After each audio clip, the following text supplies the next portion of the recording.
धनशक्तीमुळे तासगाव नगरपालिकेत भाजपचा पराभव. ॲडव्होकेट स्वप्नील पाटील यांचं वक्तव्य. पराभवानंतर भाजप मजबूत करण्याचा निर्धार, विकासाची ग्वाही.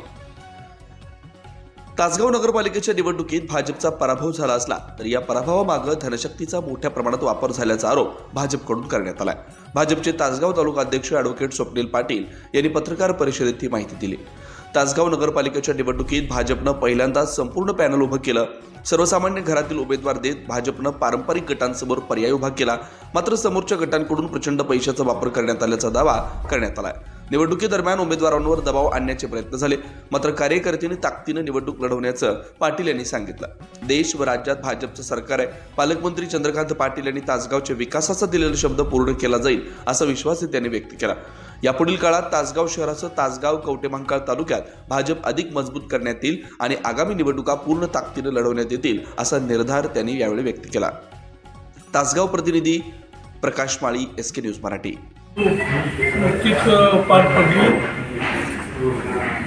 येथील दोन पारंपरिक गट सोडून या शहरामध्ये भारतीय जनता पक्षाच्या माध्यमातून 40-50 वर्षांनंतर प्रथमच तिसरं पॅनेल लावण्यामध्ये आम्हाला यश आलं. आमच्या सर्वांचे नेते आदरणीय चंद्रकांत दादा पाटील, पालकमंत्री सांगली यांनी हे पॅनेल उभं करत असताना आम्हाला अत्यंत ताकद दिली. स्वतः तासगावमध्ये सभेला येऊन मतदानाचं आवाहन केलं.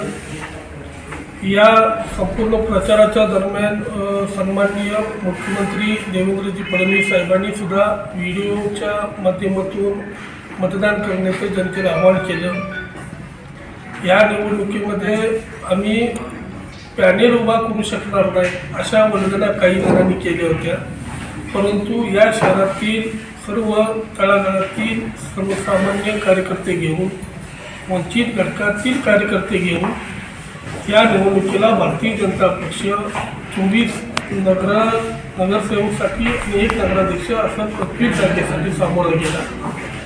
या निवडणुकीमध्ये चंद्रकांत दादांचा आदर्श म्हणजे शहराच्या विकासाचं विजन घेऊन आम्ही या निवडणुकीमध्ये मतदारांना मतदान मागितलं, घरोघरी जाऊन प्रचार केला.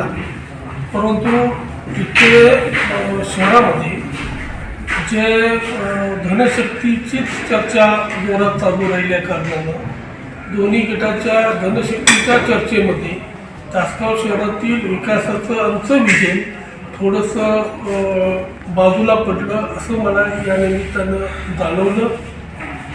परंतु सर्वसामान्य घरातील असूनसुद्धा धनशक्तीची ताकद नसतानाही हे सर्वसामान्य आमचे सर्व उमेदवार ठामपणाने ताकदीने या निवडणुकीला सामोरं जाऊन लढलं.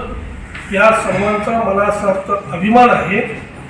आणि हे प्रचाराची ही यंत्रणा राबवत असताना घरोघरी आम्ही भारतीय जनता पक्षाच्या विचाराचा केंद्र आणि राज्यातील सत्तेच्या माध्यमातून तासगाव शहराचा विकास करण्याचं धोरण आम्ही सर्वसामान्य घराघरामध्ये पोचवू शकलो. आणि या सगळ्या प्रक्रियेमध्ये जरी आमचा मतदारांनी कौल दिला असेल, आमचा पराभव झाला असेल, तरी पण या नौक्या आणि कष्टाळू उमेदवारांसमोर त्यांच्या या निवडणुकीच्या संदर्भामध्ये त्यांनी जो कष्ट घेतले त्या समोर हा पराभवसुद्धा छोटा आहे.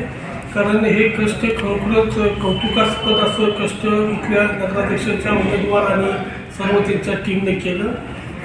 आणि त्यांनी केलेल्या या प्रचारामध्ये आज जरी अपयश आलं असलं तर भविष्य काळातील भारतीय जनता पक्षाची बीजं या तासगाव शहरामध्ये रोवण्याची ताकद होती. निवडणुकीमध्ये सुरुवात करत असताना कायमच थोडे सुरुवातीला कठीण प्रसंग येतात. या कठीण प्रसंगातून सुद्धा आम्ही बाहेर पडून तासगाव शहर भाजपमय करण्यासाठी सर्वतोपरी प्रयत्न करणार आहोत.